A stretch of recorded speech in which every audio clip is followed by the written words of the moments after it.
Get started right away. So welcome everyone to Gestalt Language Processing. My name is Megan Romanczyk. For those of you who don't know me, I'm a speech language pathologist at the Boston Ability Center.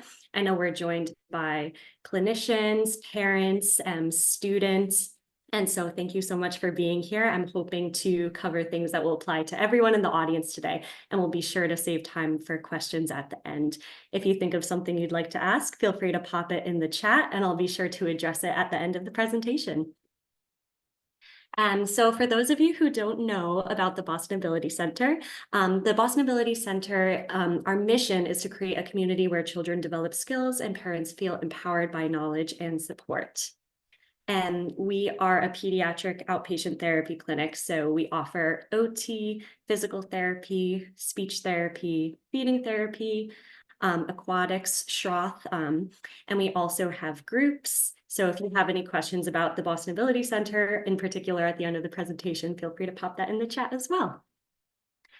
And great, we have some really cool facilities. We have a zip line and a ball pit. We've got a therapy dog, hammocks. We do outdoor therapy, and we also service the schools. I know we have some members of our school partnerships with us here tonight too, so welcome and thank you for joining. So here is what we're going to cover today. So I'm going to start with describing two paths to communication development. We're then going to go on into the nitty-gritty of Gestalt language processing. So we're going to talk about how children develop language this way and developmental stages you can expect. We're then going to go into language assessment for Gestalt language processors. We're then going to go a little bit into how we support individuals who are Gestalt language processors in developing their language. We're then going to jump into considerations for individuals who use augmentative and alternative communication systems. And finally, we're going to finish with strategies and resources. So we're covering a lot tonight. I'm really excited that you're here, and we'll jump right into it. So I think the most important thing to start with is the fact that there are two paths to language development. So what most of you who are in the audience as clinicians, students, teachers have probably learned about is what we refer to as analytic language processing. So what analytic language processing looks like is basically individuals acquire chunks of language in the form of words. So they move from one word around 12 months. Around 15 months, they start learning more single words. Around 18 months, maybe they have about 50 words. Maybe they're starting to play around with putting together 1 to 2 word combinations. At 24 months is when you start to hear 2-word utterances. And then 36 months, you start to hear 3-word utterances. And then it just continues as a child develops. So for analytic language processors, which is how most of us have learned about language development, kids go from babbling to single words to 2 words to 3 words. Similarly, they follow kind of a predictable developmental progression with receptive language. So from 3 to 6 months, they're looking towards sounds, they're watching a speaker's face, they're reacting to changes in tone of voice. From 6 to 12 months, they start responding to their name, they respond to familiar requests, they understand common words. From 1 to 2 years old, they start to follow 1 to 2 step simple directions, understand simple questions and action words. From 3 to 4 years, they start attending to their name being called from another room, understanding simple WH questions. And then from 4 to 5 years, they start answering questions about a story, following directions regarding an object out of sight. So again, this is how most of us have learned about how children develop language. Not every child develops language in this exact progression, but these are general benchmarks that we look for what we refer to as analytic language processors. Analytic language processors also follow a pretty predictable developmental progression in terms of what you can understand. So if you listen to a 1-year-old, you probably don't understand a whole lot of what they're saying, and that's pretty typical. 1-year-old are about 25% intelligible to an unfamiliar speaker, which means if they say 4 words, you probably only understand about 1 of them. To 2 years, bumping up to 2 years, around 2 years old, you can understand about 50% of what a toddler says. Around 3 years, maybe you're understanding closer to 75% of what they say. And then if you're listening to a 4-year-old speak, you probably understand most of what they say. So again, this is for analytic language processors, individuals who start with babbling, single words, 2 words, 3 words. Their receptive language follows a predictable progression, and their speech sound development follows a predictable progression. So for these children who are analytic language processors, for those of you who are teachers, therapists, students, you've probably learned about strategies that we use if a child's language is delayed. So some of those strategies that you've probably learned about are the +1 word strategy. So if a kid is only using single words, we say, oh, just add 1 word. So if a kid is labeling everything, maybe they say ball, you say, yeah, big ball, little ball, high ball, and you kind of add 1 word to what they're saying. Thematic vocabulary, so trying to expand their expressive language by working through themes, saying, okay, today we're going to learn all about different farm animals and action words that go along with the farm and foods that farm animals eat. Playful obstructions is a strategy where maybe you're promoting your child's use of kind of advocacy words like help or open. So you kind of put things slightly out of reach or kind of in a box where it's hard for them to get to it to promote their use of that language. Verbal routines and expectant pauses are another great strategy for analytic language processors. That might be, like you say, ready, set, go. And then through play and through doing that many times, you start to pause and you say, ready, set, and you wait and see if they will kind of initiate that go. And then visual support. So scaffolding that spoken communication with picture symbols as well. And then in terms of receptive language, for analytic language processors, you may have learned about strategies including visual supports, using slowed rate and simplified language, breaking down directions into smaller steps, and gesture cues. And these are all really, really wonderful strategies when a child is processing language 1 word at a time. What we'll learn is that not every kid processes language that way, and therefore different strategies may be helpful. That's what we're going to dive into today. So just to summarize, analytic language processing is considered bottom-up language acquisition. So children vocalize, then they babble, then they use single words, then they use short phrases, and then they use sentences. So it kind of goes stepping stones, 1 step at a time, from words all the way to sentences and conversation. Research suggests that the majority of children are analytic language processors. This is probably why years of research have been dedicated to strategies specifically for kids who process language this way. Analytic language processors with delayed language acquisition benefit from therapy focused on building vocabulary, grammar, and sentence structure skills. So yeah, that's just kind of just to summarize how analytic language processors learn and develop. For years and years and years in the field of speech therapy, this is basically the only way we did speech therapy. And what we've learned is there's actually a different way of processing language. And there's been so much success when we as a field have made a shift to providing language support that is specific to the way that the individual is processing language. And we'll get into that. But first, I have to have some cute videos of kids who are analytic language processors. So here is an example of a language processor who's 1 year old. And let me just make sure I'm sharing my sound. There we go. Let's see if the video will play.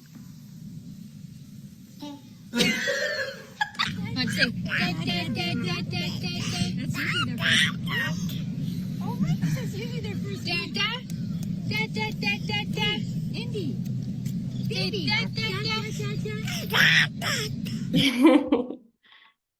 So that's an example of an analytic language processor. Both of those kids were around 1 year old, and they both had said their first word. One of them was hey, which I thought was so cute, and the other one was dada.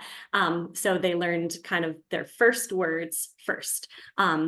Then this kid is 3 years old, so now he has a lot more language, and he's still building language kind of 1 word at a time. How old is Daddy? Daddy is 4. Okay. Who is the president? I am. Okay. Would you like a baby sister? You. Okay. What do you like to do for fun? I like to play my toys. Okay. How tall is Daddy? Big. Okay. How much does Mommy love you? You must. Oh, okay. Really cute. So he's a 3-year-old. He can put like 3 to 4 words together. Sometimes he's using just single words. Sometimes he's using 2 words. But again, you can tell that he understands what each individual word means, and he's able to kind of generate different ideas by putting those words together. Great. Yep. Okay, we can listen one more time. It's really cute. Yeah, there we go. Okay, so now let's get into Gestalt language processing. So just to kind of review, all language acquisition starts with units of language. We just learned that analytic language processors acquire units in the form of words. So they go 1 word, 2 words, 3 words. Their building blocks for language are words. For Gestalt language processors, the units are something called gestalts. So what are gestalts? A gestalt is an intonationally defined chunk of language. It can be long or short. It's likely picked up due to a dramatic or emotional experience that the kid has experienced. It represents one unit of meaning that includes that experience, and it's most often not literal, but it can be. So an example is maybe a kid is trying to communicate that they want to go, and they heard on Paw Patrol, Chase is on the case. And now Chase is on the case is a gestalt to represent this concept of go. Maybe they hear put your shoes on whenever it's time to leave the gym. And now the concept of leaving is linked to this chunk of language, put your shoes on. So now whenever they want to leave somewhere, they say, put your shoes on. And you might hear them say it pretty much the exact same way every time. Intonationally defined means it may have this kind of like sing-songy quality because they're repeating it exactly as they heard it the first time. Maybe you might hear a kid say, oh no, whenever something bad happens. And that's because something on Dora the Explorer, they heard Boots say, oh no, and they say it the exact same time every way. And this just represents something bad happened or I feel uncomfortable. The important thing here is they're not necessarily literal. So put your shoes on doesn't necessarily have to mean that the kid wants to put their shoes on. It may just mean this concept of I'm ready to go or I want to leave. We'll get way more into it and give lots of examples. So Gestalt language processing is just a different way of processing language. We call it top-down language acquisition. So instead of building up one word at a time, children learn chunks of language that are learned as units and hold a larger meaning. Sometimes these chunks are single words, but the important thing is that the chunk of language kind of links to like a single experience or a single meaning. A lot of times Gestalt language processors are initially described as having echolalia or scripting, because in this first stage, when they're using chunks of language, they're repeating verbatim language that they heard from the environment. And for years and years and years in the field of speech language pathology, people said like, oh, echolalia is a really bad thing. We've got to extinguish it. We've got to get rid of it. It's linked to kind of all of these different disabilities. And what we've learned now is that echolalia is actually an indicator that someone is developing in the initial stages as a Gestalt language processor. And the really excellent news is that if we treat an individual in therapy, if they need the support of therapy as a Gestalt language processor, then they make really wonderful progress.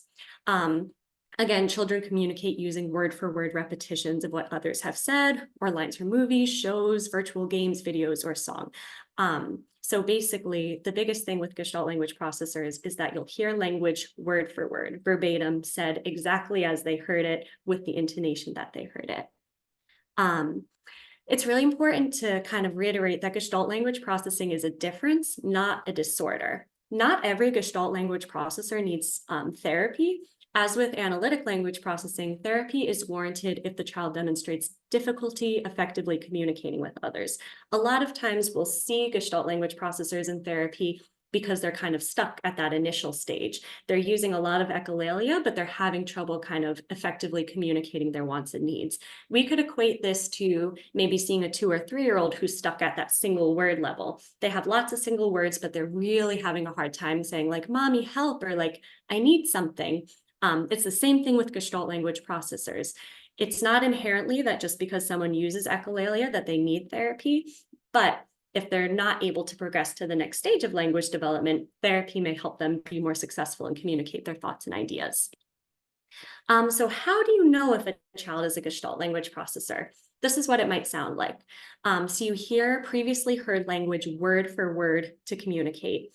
The child uses language that might appear out of context.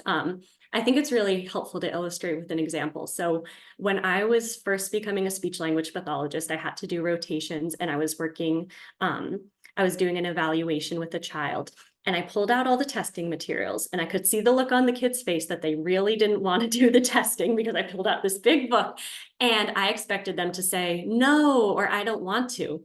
And they looked at me and went, "It's too spicy." And I said, "What in the world could that possibly mean?" And the mom said, "Oh, years and years and years ago, the kid was eating something and it was really spicy and he was so uncomfortable and he was pushing his plate away. And the mom said, 'It's too spicy,' to mean like, I understand you're feeling uncomfortable right now. You don't like it. The food is too spicy." And so the kid acquired that chunk of language to mean, no, this is a situation that I don't like. Get me out of here. And so now every time the kid says it's too spicy, the mom knows, oh, he means no, I don't like it. But me as an unfamiliar person was like, nothing is spicy here. I don't understand. So yeah, I think that just is a really, really good example of him using language that might appear out of context, but it really was communicative. He knew exactly what he meant, and people close to him also knew exactly what he meant. A lot of times Gestalt language processors have a really strong memory for books and songs, but difficulty communicating needs. So you might meet someone who you're like, oh my gosh, they've memorized this entire episode of Dora. They know their ABCs, they know all of these songs. Why is it so difficult for them to just say like, Dad, I need help? And it's because they might be stuck in this initial stage of echolalia, where they're kind of acquiring meaning, but they're having a hard time almost translating to be able to use more generative, flexible language. A lot of times a big giveaway that families might come in for speech therapy is they say, oh, my kid just keeps reversing their pronouns. They might say, you want a snack? To mean, I want a snack. And that's because, again, they're repeating that language word for word. Whenever they're hungry, their mom looks at them, their mom or dad or parent looks at them and says, oh, you want a snack? And so now they have that whole chunk of language to represent hungry. I'm feeling hungry. And then a lot of times Gestalt language processors in the initial stages will have difficulty answering questions. So if you say like, oh, do you want to go play outside? They might say, do you want to go play outside? Or they might say outside. They might not have yet acquired the ability to answer yes or no. They're kind of processing that question as a whole chunk of language rather than understanding the meaning of the question. Gestalt language processors may also study and replay favorite media clips repeatedly. A lot of times I get the question, if a child is not yet using a ton of language, how do you know if they're analytic or Gestalt? If like someone is not yet using words, it might be kind of hard to tell, but here are some indicators. So they might study and replay favorite media clips repeatedly. They might use rich intonation, but words might be unclear. Sometimes that's described as jargon. Jargon's kind of seen in both analytic and Gestalt language processing. But I think typically if jargon is seen for a really long time and you're not really seeing any single words emerge, it is an indicator that they might be a Gestalt language processor. What that might sound like is you ask the kid a question, they go, and then you just hear a lot of sounds, and it's very clear that they have something to say to you, but the words are not clear. You might also inconsistently see some single words, but the child, despite a lot of therapy or support from the family, they're not progressing to then putting those words together. So that might mean those words are stuck as an entire unit of meaning rather than an individual referent. I've seen that a lot with individuals who can label like every number, label every letter of the alphabet. They might label their colors. But they're not able to use the word help effectively, or they're not able to say mama or like need help or want something. So that might be an indicator too, that these words are kind of stuck as this chunk of language, but they're not figuring out kind of how to use them to communicate different messages. So here's some examples of Gestalt language processors. Let's start with this one actually. Huh? Okay, what do you want? Okay, what do you want to watch? Clever Cars. You want to watch Clever Cars. Yes. I want to watch Clever Cars. Okay. So in that example, the kid went up to his mom and said, okay, what do you want to watch? And that was his way of initiating, I'm in the mood for TV right now. And I can make a guess that's exactly how his mom says it, that whenever it's TV time, she says, okay, what do you want to watch? And so he's using that question that he's heard directly from his mom. He's reversing the pronoun because he's not saying, I want to watch it. He's saying, what do you want to watch? So that's what Gestalt language processing might sound like. Here's another example. Oh no! Oh no! Oh no, JK! Oh no! When JK is home, now it's happened! Oh, What happened? happened. Oh no. Oh no. Oh no. Oh no. Happened. Huh? So I think that was a good example where you heard some of the clear words, but also some of that jargon. So we clearly heard like, oh no, what happened?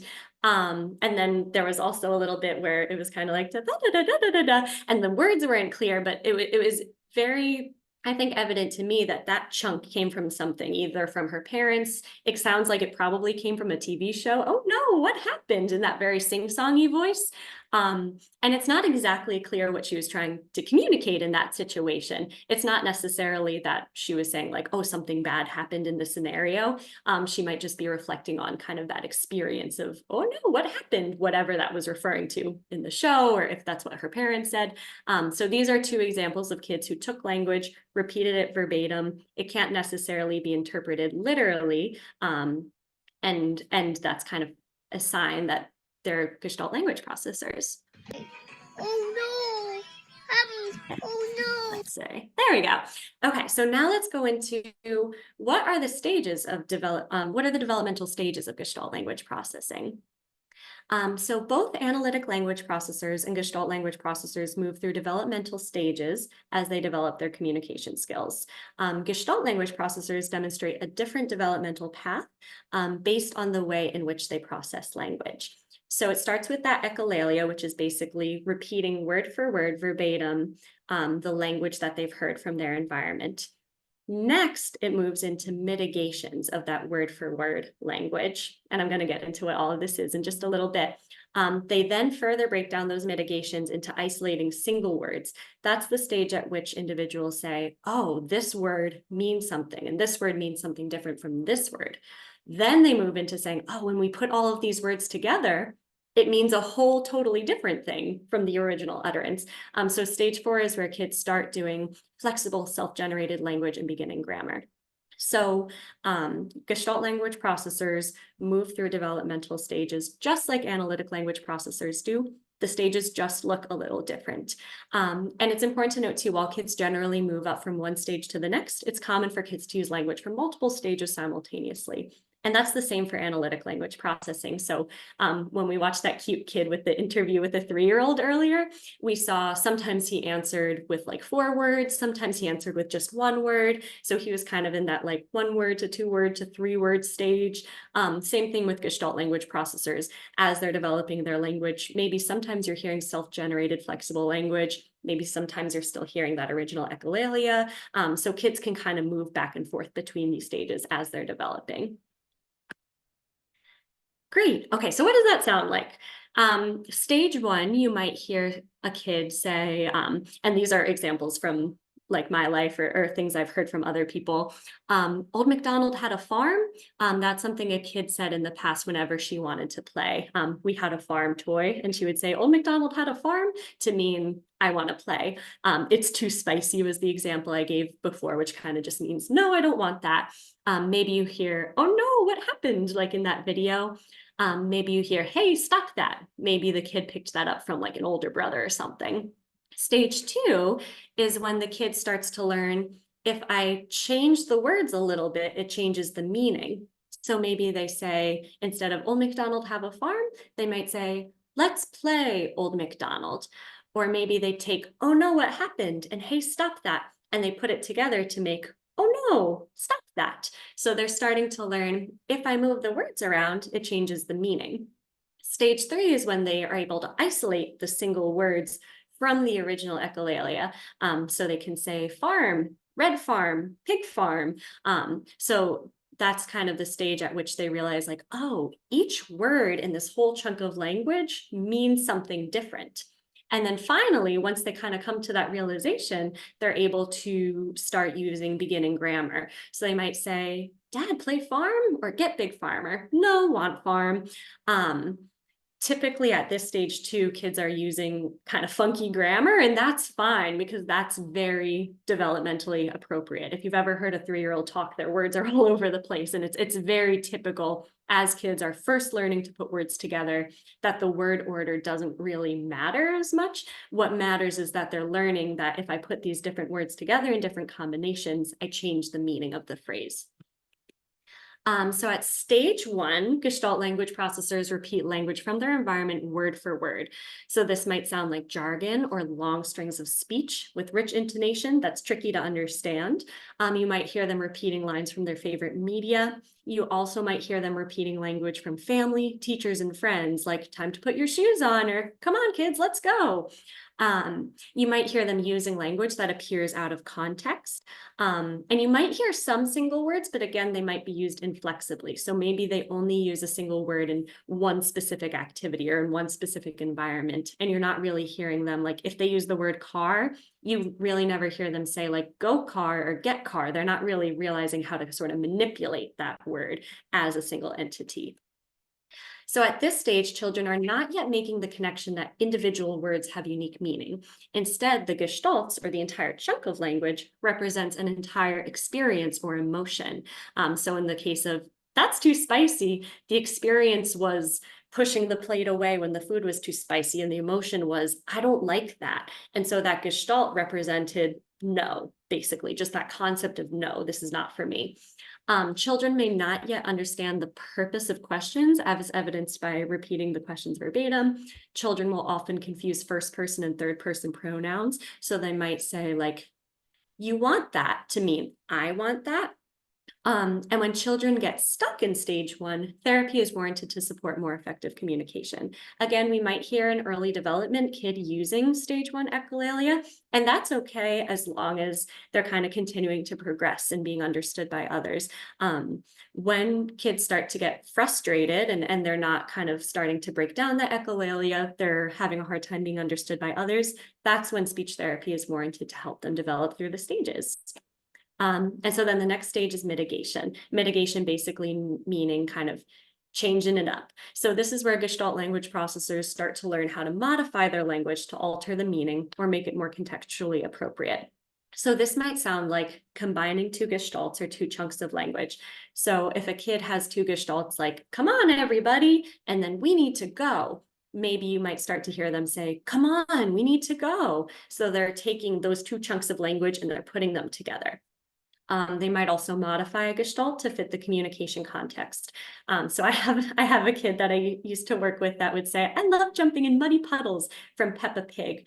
And one day when playing with the trampoline, she said, I love jumping trampoline. And she learned how to kind of take that gestalt of picturing Peppa Pig jumping in muddy puddles to mean I'm having fun, I really enjoy this activity, and applying it to the current context of playing with the trampoline. It also might look like shortening a longer gestalt. So I have another kid who, when he feels frustrated, he uses the gestalt from Daniel Tiger. When you feel so mad that you want to roar, and maybe one day they'll shorten it to feel so mad. So they kind of take language from this longer gestalt to fit this context. They're starting to get this concept of sort of the meaning of chunks within this larger chunk. Stage 3 is isolating single words and maybe starting to put 2-word combinations together. This is where Gestalt language processors start to learn that individual words have meaning. So while it may seem like a step back, it's necessary to progressing towards flexible, self-generated language. So this may sound like car, big TV, dad house, yellow, red apple. I had a really cool moment with a kid who is progressing to stage 3, where I was hearing a ton of echolalia, and then I started to hear mitigations, and then we were playing with a puzzle, and he started like figuring out all of the different animals on the puzzle, and he would say like rhino puzzle, tiger puzzle, big puzzle, little puzzle. So we started realizing that like each word kind of had individual meaning pulled from kind of this larger chunk of like puzzle time or whatever it was. So then at stage 4, this is where Gestalt language processors start to learn how to combine words in unique ways to communicate their message. Grammatical errors are a really common and necessary step in development. So this may sound like not go home, I search it. We no need it, I go swing. This is what a lot of my kids sound like as they are entering into stage 4. And I can say with confidence that these kids then develop grammatical skills, but this is a really important step. A lot of times we hear almost like precocious grammar, I would say, from people who are still in that stage 1 echolalia, because they're repeating words verbatim, word for word, from something their parents said or something from the media. So you might be hearing grammar that you wouldn't necessarily expect of a 2 or 3-year-old. So it might initially seem like a step back if you're hearing these grammatical errors, but the important thing is that now they're recognizing the individual meaning of the words not and go and home, and they're learning how to put them together to create meaning. And then as they continue to develop, they'll start to develop those grammatical skills as well. And that's kind of what happens in stages 5 and beyond. So this is where Gestalt language processors are independently using flexible grammar and continue to develop their grammar, sentence structure, and vocabulary skills. So instead of not go home, maybe now it turns into, I don't really want to go to soccer today, or, okay, I'm ready to go now. Mom, do you know where my shoes are? So they're starting to put together language in a flexible, self-generated way. And they're also developing kind of more advanced grammar skills, more advanced vocabulary skills. And this is very exciting when kids get here. So moving on to how would we assess someone who we suspect is a Gestalt language processor? Because they process language differently, we want to do different assessments that kind of honor the way that they're processing language. So because Gestalt language processors process language differently than analytic language processors, and because Gestalt language processors move through different developmental stages than analytic processors, we're going to want to use different language assessment tools. A big thing to keep in mind that standardized language assessments are not appropriate for an individual communicating in stages 1 through 3. And the reason why is because all of these assessments were normed on kids who developed language in the analytical way. So 1 word building to 2 words, building to 3 words. In the example of the kid who said, that's too spicy, or it's too spicy, a standardized assessment might say like, oh, okay, they've acquired the ability to use like the contractible copula in the word it's, but really they just kind of had this whole big chunk of language. So in some ways we might overestimate someone's grammatical abilities. In other ways, we might really significantly underestimate what an individual can do because they have all of this language and all of this meaning. They're just processing it and communicating it in a different way. So if we have to kind of throw all of the things we typically do in language assessment out the window, what do we do instead? And the good news is the process is actually pretty straightforward. So the goals of a language assessment are to determine an individual's developmental stage, determine what communication intention the individual is using and what communication intention the individual is not yet using. So maybe we meet a kid and we say, oh, they're really successful with requesting things that they need, labeling things in their environment, but they're not successful with rejecting things, saying like, oh, I don't like that, or I don't really want to do that, or sharing how they're feeling. So maybe we do assessments to try to figure out kind of what communication intentions would be good goals for therapy. Then we want to write goals to support the child in progressing toward the next developmental stage and increasing their use of language for a variety of intentions. So basically, it's a really simple process. Just start with a language sample. Ideally, collect language samples from other environments, home, school, daycare, and discuss the language samples with caregivers or relevant kind of individuals in that person's life to determine the meaning and source of stage 1 gestalts. So instead of doing any sort of structured language testing, all you're going to do is sort of play and interact with the individual, write down what they're saying, and then take a look and say like, oh, am I hearing a lot of echolalia? Am I hearing them mitigate? And if you're not sure, kind of discussing with individuals in that person's life to say, like, I hear them using this phrase a lot. Do you know where that came from? Do you know what that means? Because then what you're going to want to do is sort of score the stage and describe what that language meant. So here's an example from an evaluation I did, obviously de-identified, but I'm trying to see. So like an example was this individual would say it needs new batteries whenever they wanted a new activity. And the family shared with me like, oh, this came from their birthday, and the family would say like, oh, it needs new batteries whenever they wanted to play with the object, but they realized like it wasn't turning on because it was fresh out of the box and they needed to put batteries in it. So now whenever they wanted to kind of initiate an activity and get a new object, they would say this chunk of language, it needs new batteries. Without having the caregiver present, I might not have necessarily known that. So that's why it's really kind of the gold standard to be able to take a language sample and then discuss it with caregivers to say kind of, where did this language come from and how might I interpret it? Great. So yeah, so I guess just to summarize, kind of taking a language sample, writing out what stage. So this individual was communicating primarily with like echolalia and then sort of mitigations of that echolalia. And then I was chatting with the caregivers to figure out the meaning of that language. So they were commenting, they were labeling, they were requesting. Great. And then you're going to analyze it. So basically you kind of add up all of the stages to determine what stage the individual is primarily communicating at. So in this language sample, there was a much longer language sample, but that was just sort of an example portion of it. 49% of their language was stage 1, 43% of their language was stage 2. So I could confidently say the child is primarily a stage 1 and a stage 2 communicator. They're kind of straddling the line between the two. So my goal here is to increase their use of stage 2 language and eventually move towards stage 3. I also broke down kind of what they were using their language for. So the majority of the time they were using their language to sort of comment on things around them, say like, oh, it's so sticky, like, look at that. They were also requesting objects, labeling, asking questions, asking for help, requesting new activities. And so then I wrote goals around supporting development of intentions that I didn't hear them use. So they never sort of refused or rejected. They weren't expressing their feelings, they weren't making choices, they weren't requesting attention, requesting transitions, or using greetings, which kind of goes hand in hand with like requesting attention, like, hey, or look at me, or I have something to share with you. So yeah, so basically the goal of language assessment is to figure out what stage are they at and how can we help them get to the next stage, and how are they using language and how can we help them use language more effectively across different environments? Because it's great if a kid can request and label, but if they can't communicate when they need help, or if something's bothering them, or if they're feeling sick, then that's going to cause a lot of communication breakdowns and probably a lot of frustration too.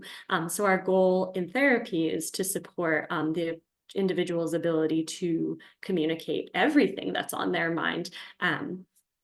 Great. So some examples for this child in particular were that the child will demonstrate use of stage 1 gestalts to communicate refusal or rejection. The child will demonstrate use of stage 1 gestalts to request attention, using stage 1 gestalts to communicate regarding transitions, and then also starting to mitigate those stage 1 gestalts to 50% or greater of their utterances. Hopefully this is helpful for some of the students in the audience and for the parents out there. I know this is kind of nitty gritty, but hopefully this can also help you understand sort of the goals that your therapist may be writing for your child, or help you advocate for goals like this if you don't necessarily see goals like this on your child's IEP and you know that they're a Gestalt language processor. Great. Okay. So using these goals will help us guide treatment. So again, the goal of therapy for anyone who needs support with language is to help them say what they want to say, when they want to say it, how they want to say it. So helping them develop language to communicate in a more flexible way, anything that's on their mind.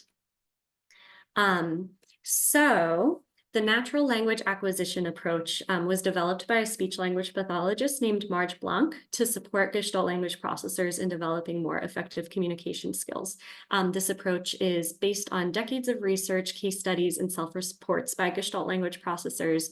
It's child-led and play-based, or in the case of older individuals, leisure-based, just kind of based on preferences, and it's individualized to each person's language processing style. And so the natural language acquisition approach basically tells us, figure out what stage your child is at, and then, or adult if you're working with an older individual, and then based on that stage, kind of here's what you do. So it sort of gives a roadmap for depending where the individual is, here's where you kind of go next.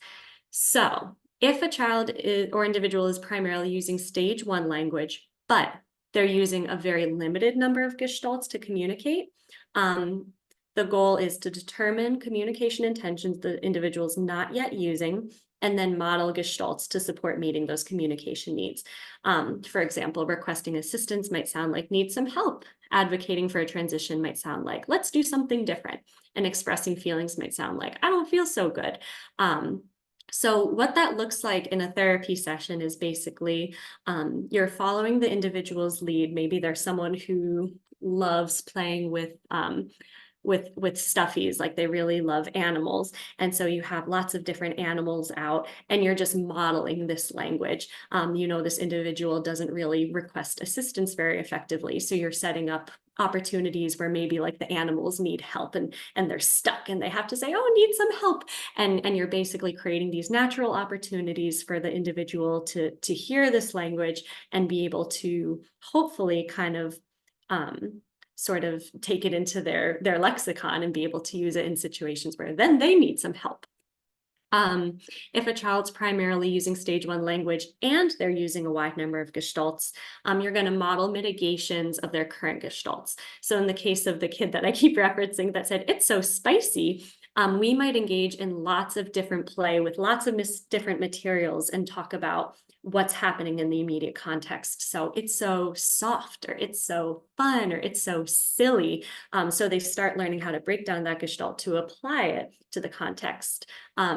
Maybe a gestalt that someone uses is come on mama, and they use that to initiate with anyone. So originally they heard it said with their mom, and now they're saying it to their dad and their best friend and their sister and their brother.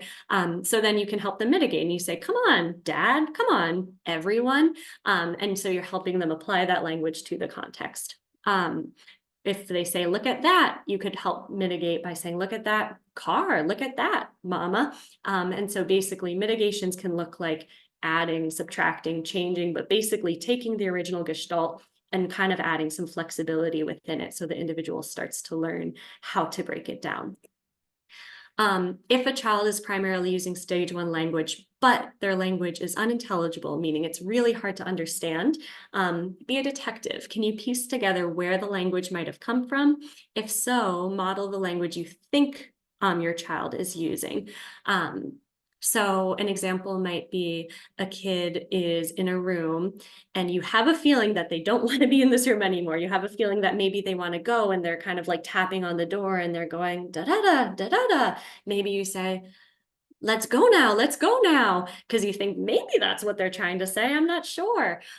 Maybe your kid really loves Bluey, and so you start trying to listen and say like, oh, are they using a quote from Bluey? Like they just watched that episode. It kind of sounds like when Bluey said this thing, and you might model that back for them.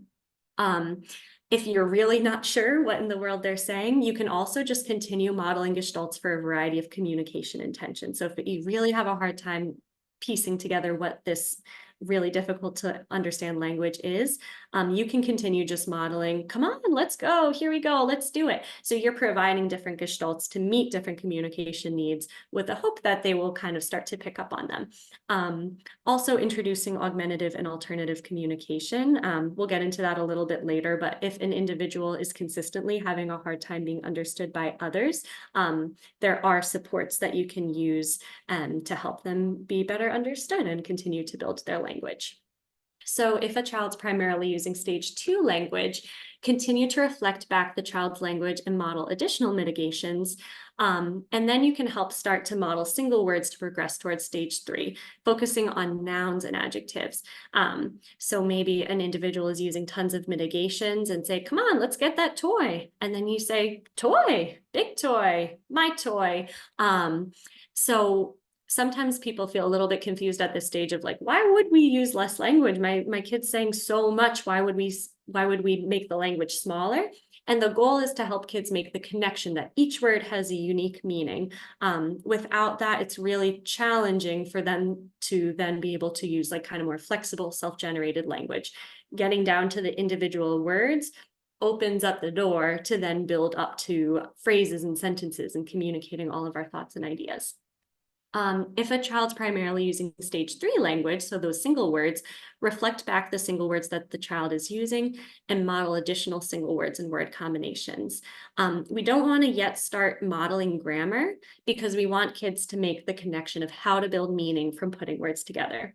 If we start modeling novel phrases with grammar, the child might actually pick up on those phrases as a stage 1 gestalt. So we do want to, at stage 3, kind of just continue to provide a lot of different stage 3 language and help them sort of figure out on their own, ooh, how do I build these words up to create different meaning? And then at stage 4, we reflect back the phrases that the individual is using. And the goal at this stage is not to immediately start correcting grammar. Instead, we want the child to explore how combining words in different ways lets them express different intentions. So what's next? Once a child is consistently using a variety of stage 4 utterances for a variety of communication intentions, the sky's really the limit. So now it's a great time to reassess the child's language to determine language targets if continued intervention is needed to support successful communication. So if an individual is starting to use more flexible language, we might look at what vocabulary are they using? How is their comprehension skills? Are they using kind of like what grammatical features are they using? What sentence structures are they using? And that's when we can start to use sort of all the strategies that we've been using for decades and decades in the field of speech pathology to help build an individual's language skills. You've probably noticed that I haven't talked about language comprehension for the majority of this so far, so stages 1 through 4. And that's because when an individual is primarily communicating using echolalia, our goal is really to help them break down and process language as individual words. It's not until they're starting to process language as individual words and starting to build that language back up that we'll want to start doing language comprehension goals. Okay, so now I want to talk a little bit about considerations for individuals who use augmentative and alternative communication. So for those of you who don't know, augmentative and alternative communication is basically anything we use to supplement spoken communication. So augmentative basically means a supplement, so supplementing spoken communication, and alternative basically means we might use something to replace our spoken communication. We might use AAC if an individual has decreased or inconsistent speech intelligibility, meaning their speech is difficult to understand, inconsistent access to spoken communication, meaning they have word finding challenges or difficulty formulating their thoughts. If it becomes difficult for them to communicate using spoken communication when dysregulated or kind of really upset, or if they have fluctuating vocal ability due to a medical condition. An individual might replace their spoken communication with AAC if they have an inability to functionally use their spoken communication, or if they have a gradual loss of spoken communication due to progressive disabilities. Great. So if an individual would benefit from using augmentative and alternative communication, if they're not successful using their spoken communication, we want to choose a robust system to support their language.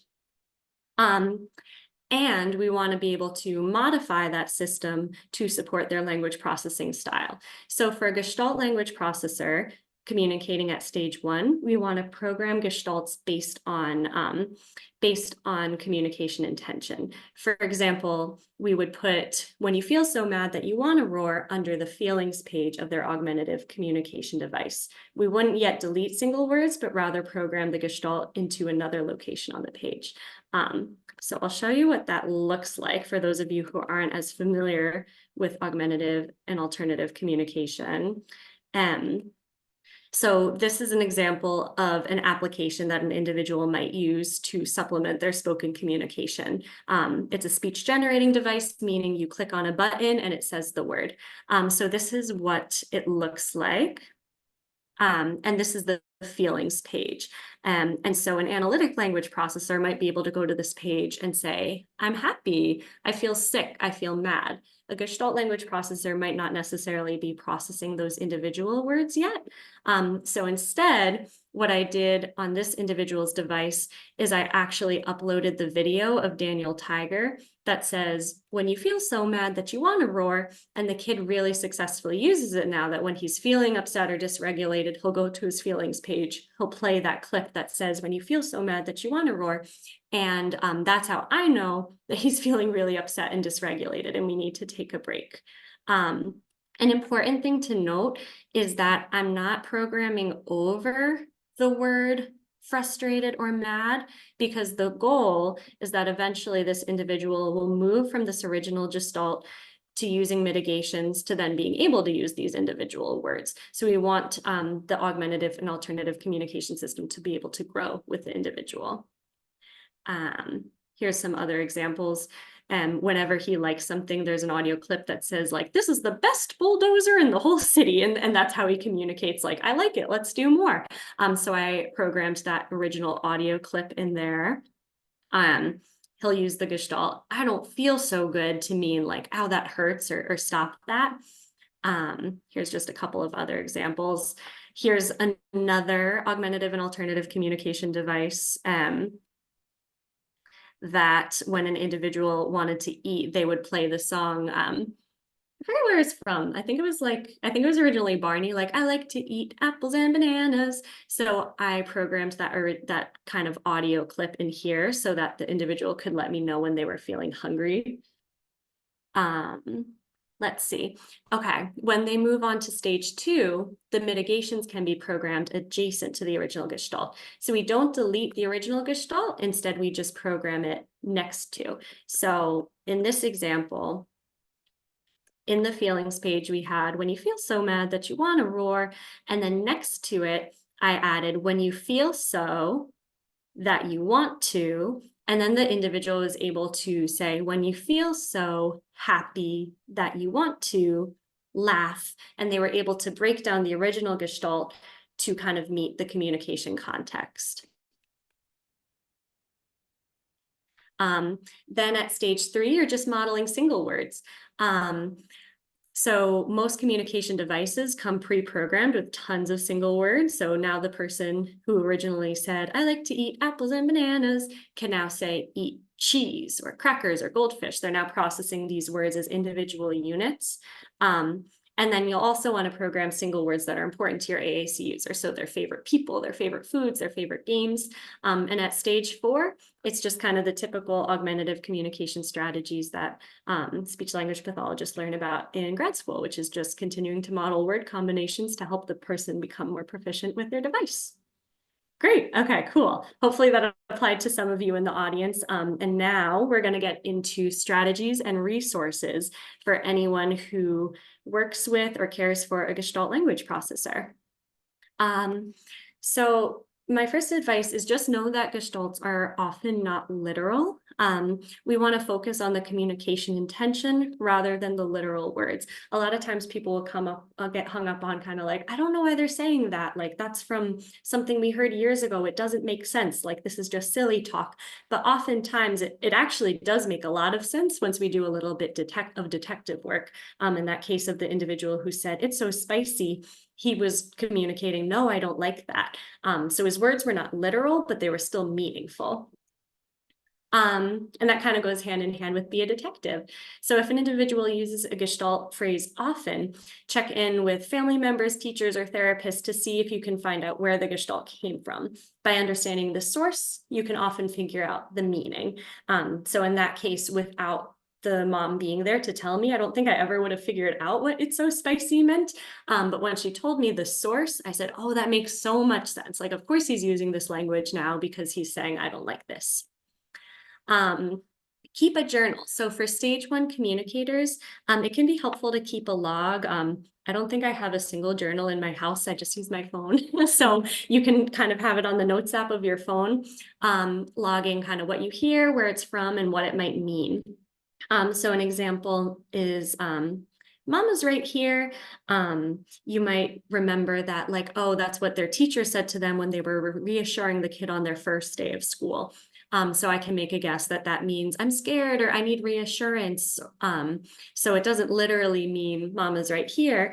They're just remembering that time when they felt kind of really scared and nervous on their first day of school. And they're using that language to communicate, like, I need some reassurance in this moment. I like to jump in muddy puddles is a gestalt from Peppa Pig that a client of mine used to communicate, this is fun, or let's do more of this activity. Limiting questions can be really helpful when working with Gestalt language processors. Gestalt language processors have a lot of difficulty understanding and answering questions. So instead of saying, do you want to go to the gym? You can say, let's go to the gym. You can still offer choices using more declarative language. So a kid I actually just worked with today, I was like, we were playing in the gym and I was unclear if he was feeling okay. So instead of asking, are you feeling okay? I asked, like, feeling hurt or feeling okay? And he was able to communicate feeling okay. Previously, if I asked, how are you feeling? He would just repeat the question, how are you feeling? But by giving him the 2 options in declarative language, he was able to kind of use that chunk of language to respond to the question. And then acknowledge what you hear. If you don't know what a child is trying to say, you can validate their communication attempt by repeating back what they hear, what you heard, by saying something like, I hear you. So if you're hearing that jargon, which happens a lot in my sessions where I hear language, I'm like, I have no idea what this kid is trying to tell me, but I'm so happy that they're communicating with me and I really want to encourage them continuing to use this language, so I can just reflect it back and say, I hear you. Thanks for telling me. Like, I'm having fun playing with you today. And then this is a big one for Gestalt language processors and pretty much anyone who's learning language. This kind of applies to analytic language processors too. We want to model, but not prompt. So when we model language for Gestalt language processors, we're using language in natural contexts with the knowledge that the Gestalt language processors pick up on the chunks of meaningful language rather than taught words or phrases. Let's say we want to support an individual in requesting. A language prompt might be going to the kid and saying, tell me I want cookie. Instead, maybe we walk into the kitchen with the kid and say, hey, let's get a cookie. You're modeling how that individual can request the language, request the cookie in the future. Instead of prompting them with, you can say, I need help. You can just model that language. Maybe the kid's reaching for something and you notice they're reaching for it and you say, oh, I need some help, and you help them get it down. So you're showing them how they can use the language without kind of requesting that they use it in that moment. Instead of saying, okay, time to say all done, you can model language like, I don't like that, or stop that, or that's all done. So again, you're kind of providing language in a natural context that the individual can then pick up on and use in the future. Instead of kind of quizzing a kid, like maybe you're looking at a book and you say, ooh, what's this called? What's that? Instead, you just draw their attention and say, oh, look at that. That's so cool. Instead of saying, okay, apple, it's an apple, say apple. You might say, it's so yummy, let's get more apples. So the biggest distinction here is we're not cueing a kid to say exactly what we say. We're not quizzing them or asking them. Instead, we're just providing language models with the goal of them eventually being able to pick up on those language models and use them. And this is kind of based off of how everyone acquires language. You know, when we have one-year-old babies, we just look around our environment, we say, oh, look at that, mama, there's mama, hi mama. And kids pick up language that way. Kids don't pick up language by saying, look, it's mama, say mama, what's her name? It's mama. We kind of talk more naturally. And so we want to carry over the same strategies that we know work. Great. Okay. I covered so much. I'm so surprised I got it done in exactly an hour, but basically everything I shared with you from tonight came from many courses that are many hours long. And I know there's going to be a lot of questions, and I'm so happy to stay and answer. But if this is something that you're really interested in, I very much encourage you to go and read some of these books or take some of these full courses, because there's just so much information out there. So I got my training from a course called Meaningful Speech Echolalia Education. And then I also was further trained in Meaningful Speech AAC for Gestalt Language Processors. I went through that part really quick because I know not everyone here is an AAC works with AAC users, but those trainings were both fabulous. There's some really fabulous blogs that I've linked. There's also Facebook pages if you're a parent of a Gestalt language processor. I really recommend this natural language acquisition study group that I've linked. And I'll provide these slides to everyone after this presentation, but basically that's a really wonderful resource where you can go, you can just type, hey, like my kid's doing this. I'm really confused. What do you guys think? And it's a really wonderful supportive community who can help answer your questions from their own lived experiences, either as a Gestalt language processor or a family member. And then on Instagram, if you're someone who doesn't want to read a lot of material, but you kind of want to just stay up to date, there's also some great accounts you can follow that have some cool tips and tricks that they post throughout the day. I personally learn best from auditory information, so I linked some podcasts if that's kind of how you learn best. There's also some really great books on Gestalt language processing. Thank you so much for your time, everybody. This is fantastic. I've linked some information for how you can get in touch with the Boston Ability Center. And when I email everyone the slides, you'll also have my personal contact information. So I'm happy to answer sort of like specific clinical questions you have if you don't want to ask during the next bit of time we have. But now I'm really excited to open it up to questions. So I think probably what I'll do is maybe I'll start with the chat. Let's see. Oh, is Gestalt language processing a newer understanding? Really good question. I will link in the references some of the articles. So basically, Gestalt language processing was first described back in, I want to say the 70s, but it hasn't been taught in speech language pathology graduate programs until very recently. So it was described in the literature 50 years ago, but for whatever reason, it just never became sort of like mainstream until 2012, when Marge Blanc, the speech language pathologist, wrote a book called Natural Language Acquisition. And so she started to take what was described in the research, and then she described it more clinically. I think that's part of the reason why there was such a disconnect, because there was this huge body of very technical research, and speech therapists would read it and say, that's too much. And it wasn't until someone kind of wrote this guideline of kind of like, okay, here's how we take all of this research that shows that this is the way individuals have been processing language for all of time. It wasn't until like a therapist went and kind of like marked out, here's sort of like a practical way that you can then go about doing this therapy, that I think it started becoming more accessible to clinicians and it started being practiced. I'd say probably around like 2020 is when I started to notice it more on social media. I started seeing people talk about it more, training, like see more trainings. And I'd say now it's a lot more commonplace in pediatric centers that do therapy. And I'm not necessarily yet seeing it a ton in schools, for example. So I think it's still very much new clinically, even though the research has been around for decades. So yeah, that's a really good question. Great. Someone asked about research and resources. I'd definitely be happy to send you a ton. If you go onto the Meaningful Speech website, there's actually probably like 30 or 40 articles linked, which is really wonderful. But here, let me just write your name down and then I will be sure to email you, because yes, there are tons of articles, which is fantastic that more and more research is being done, especially in the past few years. Great. Okay. I think there are also some questions posted in the Q&A.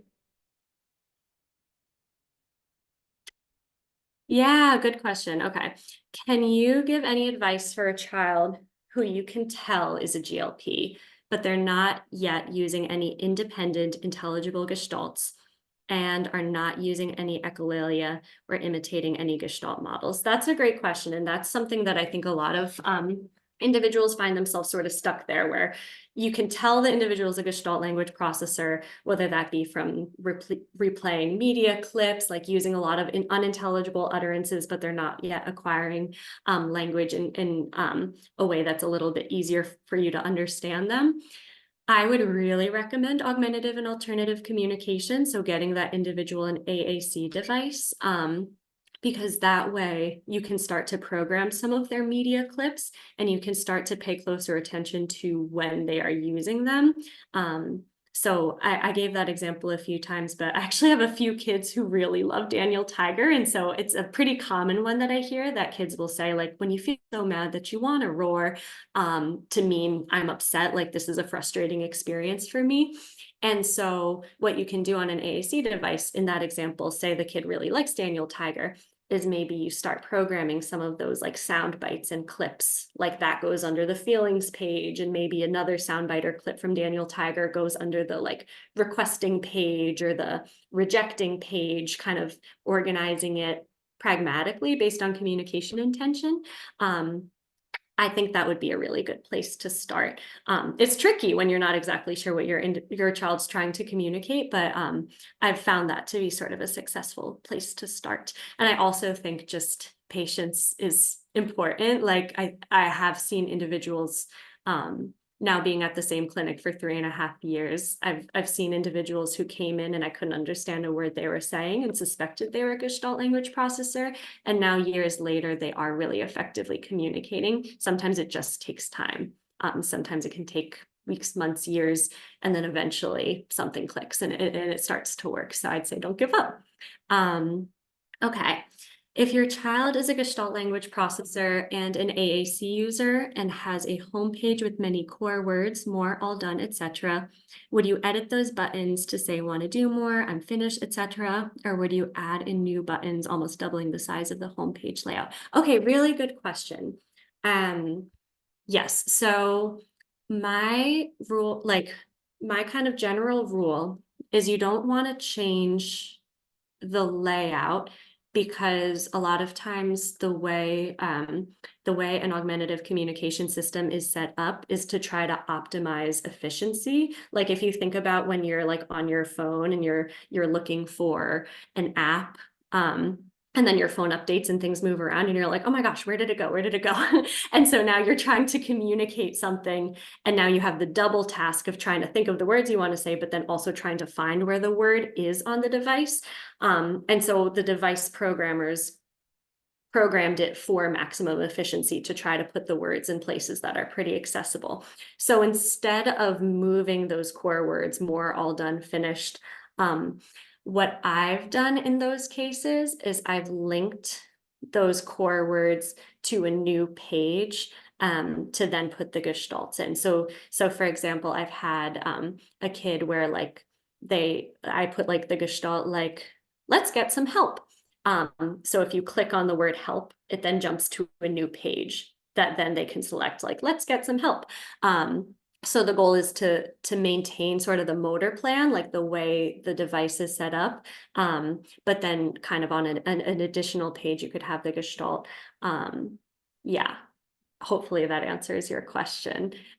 Because yeah, I think I went into sort of like the folders, but on the home page, the goal is sort of keep the home page as it is and add gestalts and mitigations into sort of free spaces. And if the free spaces don't exist, you can link to another page. If you have more questions about that, you have my email and I'm happy to set up a time to chat, because it's a little bit of a learning curve to learn how to like edit to navigate to a new page. But once you figure it out, it's smooth sailing, depending on the device you're using. Great. Awesome. Okay. I just want to make sure I'm not missing anyone. Okay. Any specific IEP accommodations that might support a Gestalt language processor in their school day? Is top-down only applicable to language processing or all learning? Oh, that's a really good question. A lot of times, An individual who is a Gestalt language processor could also be described as a Gestalt cognitive processor. And that basically means picking up on sort of any sort of learning or experiences as this kind of like whole to part learning. I'm trying to think of how to describe this well, but sometimes people give the example of like episodic memory versus semantic memory. So someone with a more analytic, cognitive, and language processing style might have what's described as semantic memory, which means they kind of gain the individual meaning of each individual thing they do. So let's think about ice cream. Like maybe the person says like, oh, I go to Dairy Queen and I like this when I go to Dairy Queen. And then I go to Shake Shack and I like this when I go to Shake Shack. That's semantic memory. So they're kind of differentiating. Episodic memory might be the first time someone goes to get ice cream, they go to Shake Shack and it's delicious and it's amazing and it's the best thing ever. And now Shake Shack is an episode. Like now the concept of ice cream is that first time I went to Shake Shack and mom and dad were there. So now maybe every time the person subsequently has ice cream in their life, like it really brings back this concept, this episode of Shake Shack and being with their mom and dad. And so I think sometimes that's just a helpful thing to keep in mind, how someone's general processing might be sort of stored in these episodes. I think sometimes thinking about like how you can accommodate just knowing someone's processing that way, like it might just help with kind of misunderstandings. Like, for example, as someone's learning to read and write, they might have more of that Gestalt sort of cognitive processing style where every time they read and write, it's bringing them back to like one specific book and they're reciting like Brown Bear, what do you see? And kind of just honoring that maybe that's sort of their concept of reading and maybe kind of going with that episode.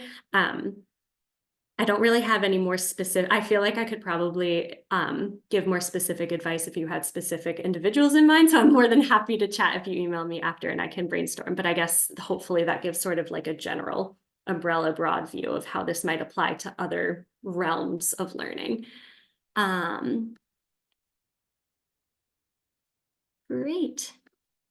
Top-down processing, yeah. Okay. Oh, this was such a good question. Can you share anything about the role of music therapy for Gestalt language and cognitive processors? Yeah, I would love for there to be more research. I personally haven't seen any research. As a non-music therapist, but as a speech therapist who loves music and is pretty musical, I incorporate music a lot for my Gestalt language processors. So I have an example. I'm trying to think. I have like one kid that I'm working with now who really responds well when we provide gestalts in the forms of songs. So like she's someone who really benefits when I say like, we are sharing. And that helps her kind of like advocate for herself when she's feeling distressed in a situation where like maybe like someone is in her space, for example, where she can kind of say like, we're sharing, or she can then say, we're not sharing. So then she can mitigate it to say like, I don't want it. Like I need to take a break for myself. So again, like just thinking about how incorporating music kind of capitalizes on that like intonation, affect, and emotion. I think that's a great question. And that's something that I've started to incorporate in my practice. And I'd love to actually like do a talk with like music therapists specifically and see like how they apply this to their practice. Really, really good question. And I definitely agree. I think it's a great pathway for language learning. Great. That was all the questions I saw in the chat, but I'm wondering if anyone wants to post any more. You're also welcome to unmute yourself. I'll stay on for a couple minutes in case anyone has any other questions. But I really appreciate everyone's time tonight. I think this is such a fascinating topic, and I think it has the potential to really help a lot of individuals. So yeah, thank you for being here.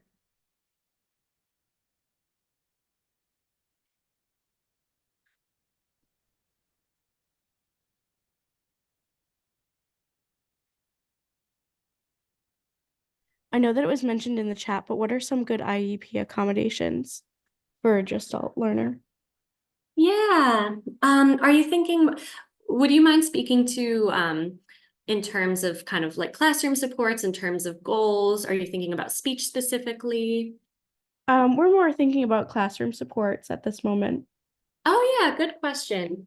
Um, I think some of the accommodations could be in terms of how language, like I guess how language is delivered. So an accommodation could be that sort of questions are sort of rephrased in that declarative way. So for example, instead of saying like, okay, like what do you want to do?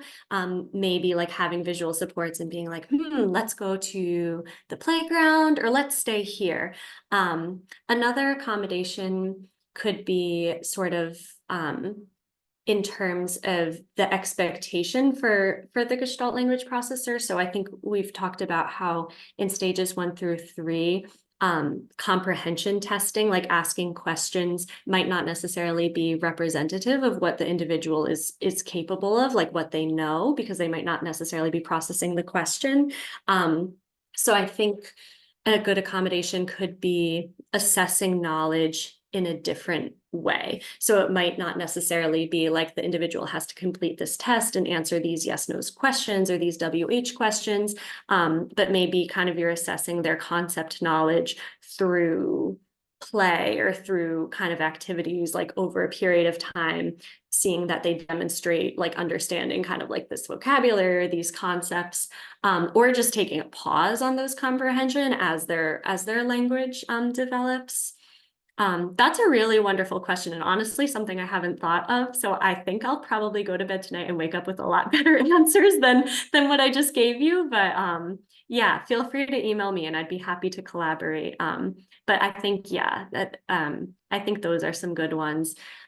Also, just knowing generally, like Gestalt language processors tend to pick up on language in situations where they're kind of, it's like a very emotionally charged experience and it's engaging and motivating. And so kind of the mode of delivery for intervention might look different, or just classroom instruction being a little bit more child-led, flexible, like play-based, can create more opportunities for kind of spontaneous learning. So maybe just like the mode of delivery, depending on what age of child you're thinking of, can be helpful. I feel really like lucky to be in a situation like working in outpatient therapy where we can kind of just create sessions that are completely child-led. We can kind of go in, usually we have a plan, but we can kind of modify the plan and be able to shape things to exactly what the learner needs in the moment. And I know schools, sometimes that's a little bit more of a challenge due to like curricular requirements, but I think just building in flexibility for kind of what that learner needs and how they're processing can be really helpful. But again, I think I'll have a lot more thoughts on this. So definitely feel free to email me and I'd be happy to collaborate and chat specifically if you have like a student in mind. Thank you. Thanks so much for doing this, Megan. I'm wondering if you could talk about sort of to what extent your way of thinking, this approach you've been talking about, has been more widely adopted, and sort of like where do things stand in the ASHA world or otherwise. And I'm specifically thinking from like an advocacy lens, like what sort of like metrics can you point to show like this is the way of the future?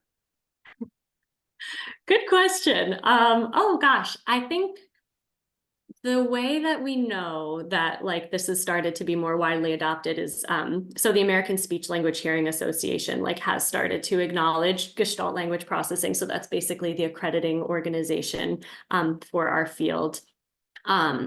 There's kind of several sites that have, I'm trying to think, oh, the Informed SLP is basically this hub of research and evidence-based practice where they basically take kind of all, they do these big reviews of all the research around speech language pathology, and they then kind of like break it down in a more accessible format. And I think within the past year, they've started releasing more on Gestalt language processing and kind of making the recommendations that speech therapists get trained and provide this information. And I think just the rate of research, the fact that it started in the 70s and now every year, like I think it's like exponentially increasing kind of the amount of funding for research for Gestalt language processors.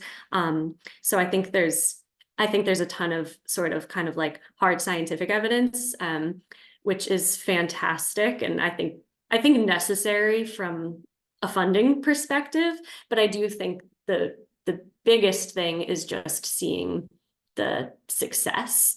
I've been a speech therapist now for 3.5 years, and I got trained about a year into my practice, and I think I really struggled with individuals who communicated with echolalia, and I wasn't seeing a lot of progress, and I decided to get trained in Gestalt language processing, and it was like an absolute world of difference for so many children. And I think you can read those stories too. The Natural Language Acquisition book that was written in 2012 is just full of those stories, where she basically goes through like, here's the language sample at the beginning of therapy, and here's what it looks like at the end of therapy.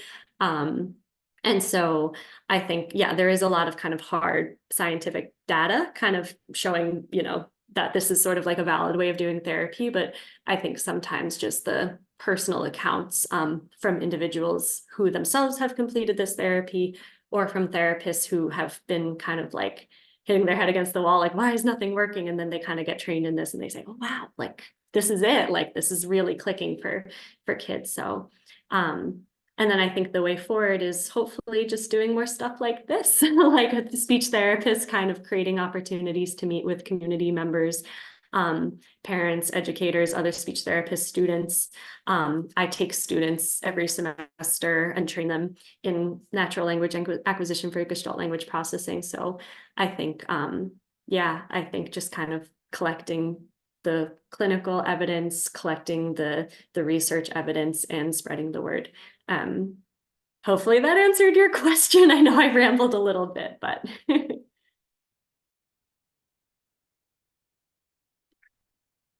That was perfect. Thanks. awesome.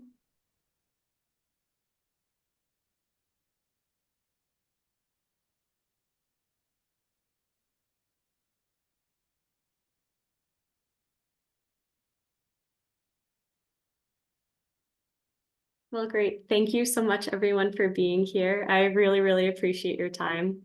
And I hope you have a wonderful day. Again, I'll send out the slides and the recording. So I'm really happy to chat with you all individually and kind of answer questions that are specific to kind of your child or your school or your practice. Yeah, thank you. Thank you. Thanks, Jenna. Bye. Goodbye.